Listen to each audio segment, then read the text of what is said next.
1, 2. Is this on? There's plenty of wrestling moves that hurt or cause problems. I will say that the last ride is the worst bump that I've ever taken in my life. To the point where some talent despise taking them. What's your least favorite move to be on the receiving end of? Jeff Hardy's Swanton. It was the crouton bomb. For the longest time, I was like killing people. I just could not control it anymore. You would know Jeff is putting all his body weight on you.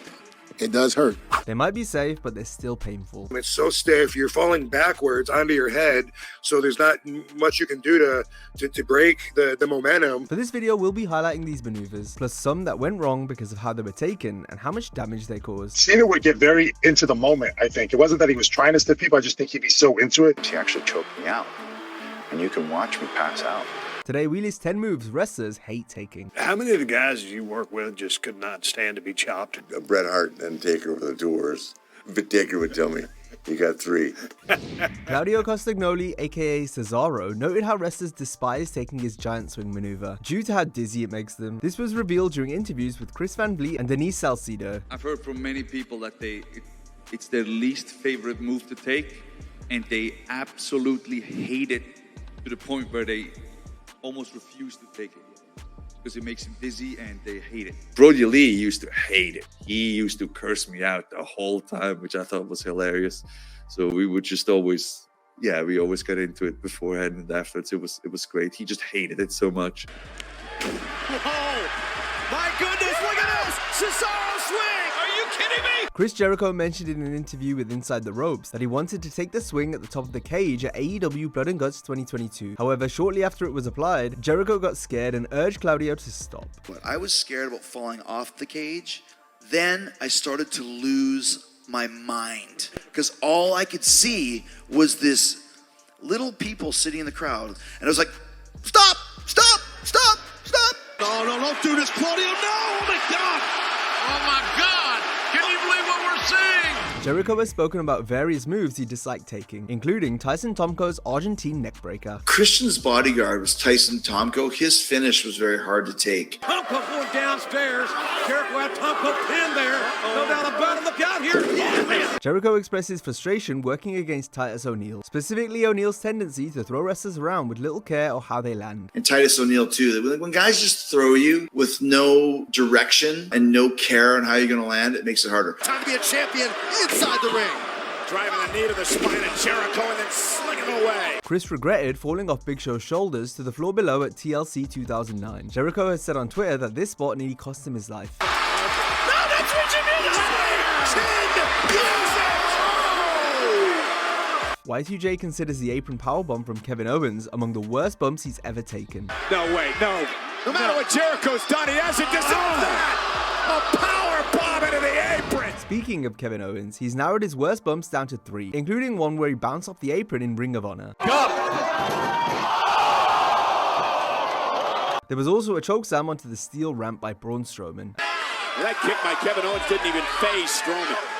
And now the monster in the back with a chokeslam. Oh my God. And lastly, we have when Owens missed a cannonball and landed hard on the floor. Looking to strike. He knows he can. Oh God, nobody home. Johnny Gargano did something similar to Kevin by somersaulting to the floor off a suplex at NXT TakeOver New Orleans.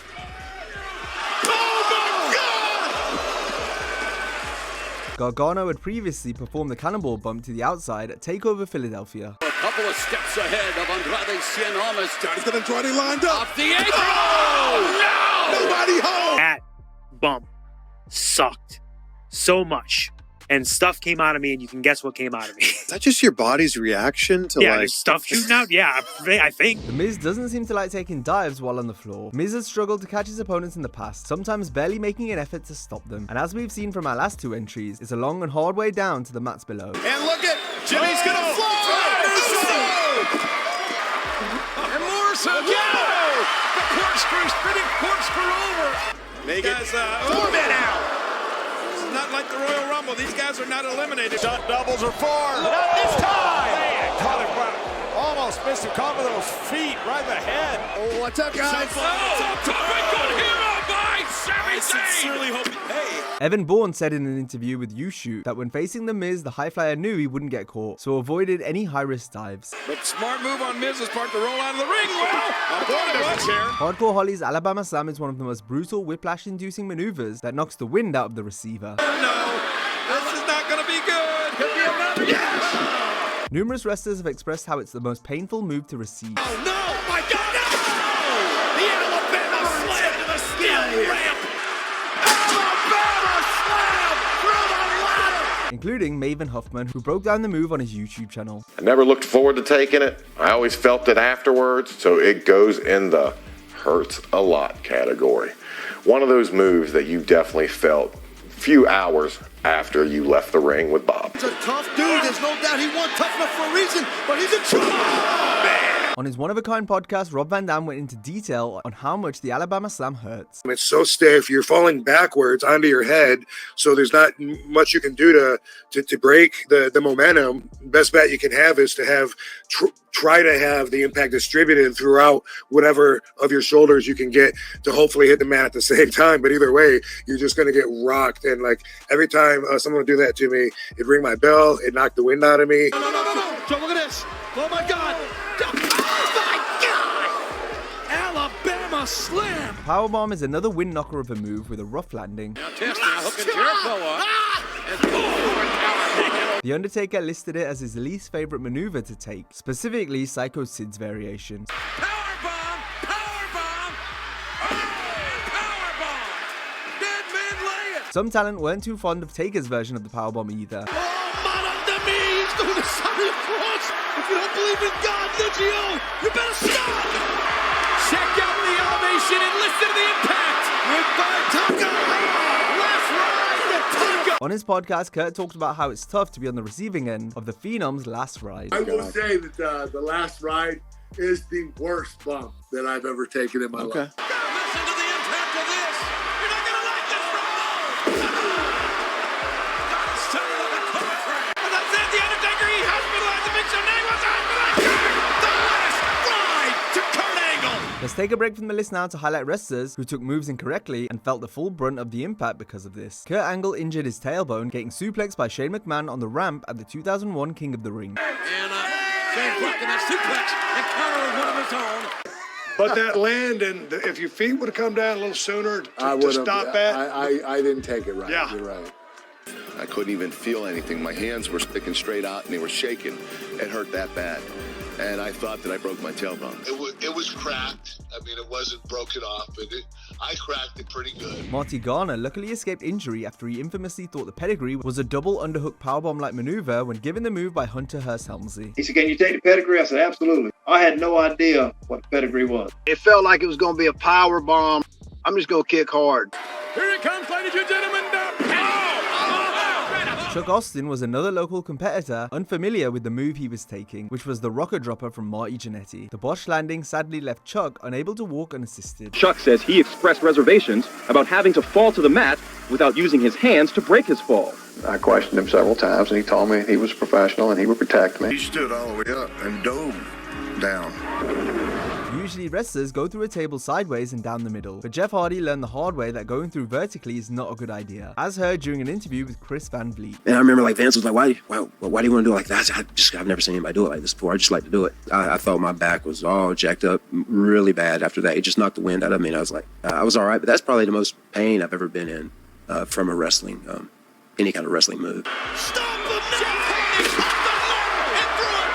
On his Oh You Didn't Know podcast, Road Dogg said he ate the mat face first following an F5 from Brock Lesnar on Raw in March 2013. When I landed, I tried to just take a flat face bump, but I guess my arm and his arm were, I didn't turn my head when I landed, so I landed right on my nose and my nether region. But like my nose and my privates hurt so bad, and so then it was like a running rib where Vince would make fun of me after that, like, maybe Brock could F5 you again. Road Dogg is helpless, defenseless. And in a fight to Road Dogg, Lesnar laying waste John Cena's STF is infamous for its loose grip, a technique Cena switched to after being told to lighten up by other wrestlers. That's because John's original application of the hold saw him crank back to the point where he choked the hell out of 2 opponents. At Unforgiven 2006, Cena locked Edge in the submission whilst between a ladder. The extra space combined with the tight grip added a lot more force, which legit put the Rated R superstar to sleep. He actually choked me out, and you can watch me pass out. He's gonna have to tap out, but it's not gonna mean anything. Edge is tapping out, but it doesn't matter. On Rene Dupree's Cafe de Rene podcast, Chris Masters discussed John nearly choking him out when Cena used the STF for the first time in November 2005. Cena would get very into the moment, I think. It wasn't that he was trying to stiff people, I just think he'd be so into it. And so I think he even did it like that to Kurt Angle a couple times, and Kurt, somehow he got smartened up that, just pantomime it a little bit more. You don't have to really wrench it to display the intensity. See me sticking my fingers right? That's literally to create some, because I'm choking. I am dying right here. Like, I can't even handle another 2 seconds of this. John Cena just locked in an STF with Masters. Can't believe it. I think the Masters. You'd be hard-pressed to find any wrestler that doesn't detest taking chair shots, especially to the head given how much damage and pain they cause. I think Kane has snapped. Oh, God. Oh, steel chair. He caught me, dude. I had a lump the size of a goose egg on top of my head. That was a concussion. Kurt Angle seriously hurt his neck after taking a chair shot from Brock Lesnar on SmackDown in 2003. Brock brought it and went straight over my head instead of swinging sideways. And I should have told him, and Chris told him before the match started, swing sideways so you don't go on top of my head where it crunches down on your neck. And I didn't tell him to do that.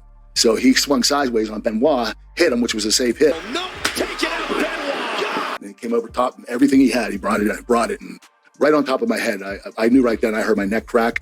I was like, and my right arm completely went numb. I couldn't even use it. I couldn't raise it. And Lesnar with a steel chair in hand. Take it out, Angle. Vince McMahon's chair shot to Stone Cold Steve Austin at No Mercy 2001 left the rattlesnake with a scar on the back of his head. Austin gave a damn about the alliance. Mr. McMahon with a chair. And there's no disqualification. The scar I got on the back of my head was delivered from Vince McMahon himself with a steel chair. I can't complain about it because he's wearing several stitches for me also. So.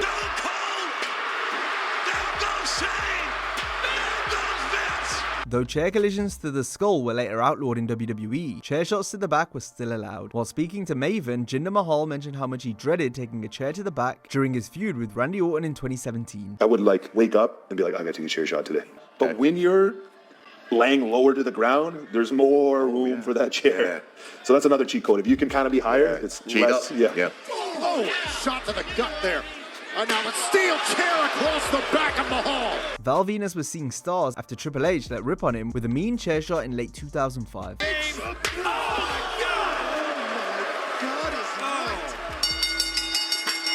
Those first few seconds, when you open your eyes and you come to and you don't know who you are, you don't know what you're doing, I'm not going to lie, man, that's a scary, scary thing. Like, I would say that was probably the hardest I was ever hit over the head with a chair. It was by Triple H. At nighttime, when I'm laying my head down and it's super quiet, I could still hear that ringing in my ear. And that lasted for almost a year after that chair shot. Listen to the impact.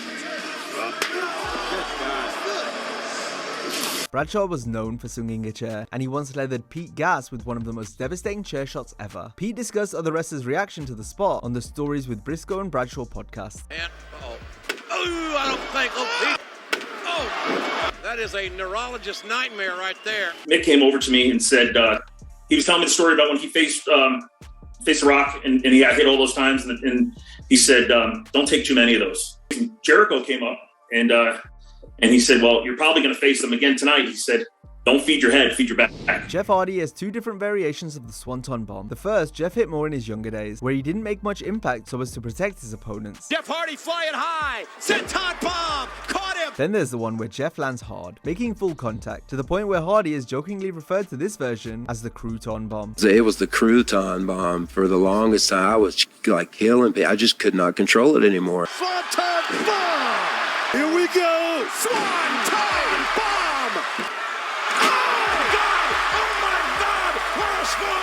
What's your least favorite move to be on the receiving end of? It used to be Jeff Hardy's Swanton. Knock on wood, I haven't been eating anything lately that makes me want to. Jeff Hardy's Swanton. Devon Dudley hated receiving the Swanton, which he spoke about on his YouTube channel. You would know Jeff is putting all his body weight on you. It does hurt. I'm gonna have to put this in the S tier for tag team finishes because again, Look, Matt does a great job in protecting me, but man, Jeff just wants to hurt me.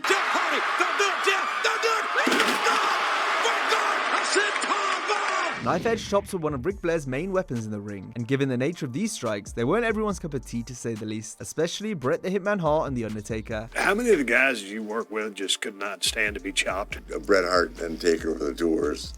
But Taker would tell me, you got 3. World Championship Wrestling's all about. That one was like a wake-up call to Bret Hart. And at the second one, Flair showing great heart. Oh, the heart of a warrior. Flair rubbed in the Undertaker's body. Hard shots by Flair. After severely injuring his back in a plane crash in 1975, Flair became more apprehensive about taking big bumps on his back. It's why we'd often see him take bumps more on his side. Did Flair start turning more to the side because of his broken back and the fact that he was trying to, when he got back in the business, put stress in other places? Probably. Flair is going to try to come off the top. No! It had worked in 30 years at WrestleMania. Oh my! He was a winner there.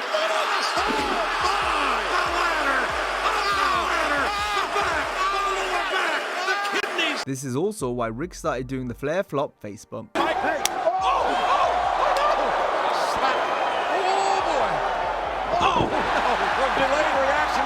Now, if you enjoyed this video, be sure to check out a similar video on the top 100 WWE moves that were sold perfectly. Hope you have a great day, and I'll see you next time.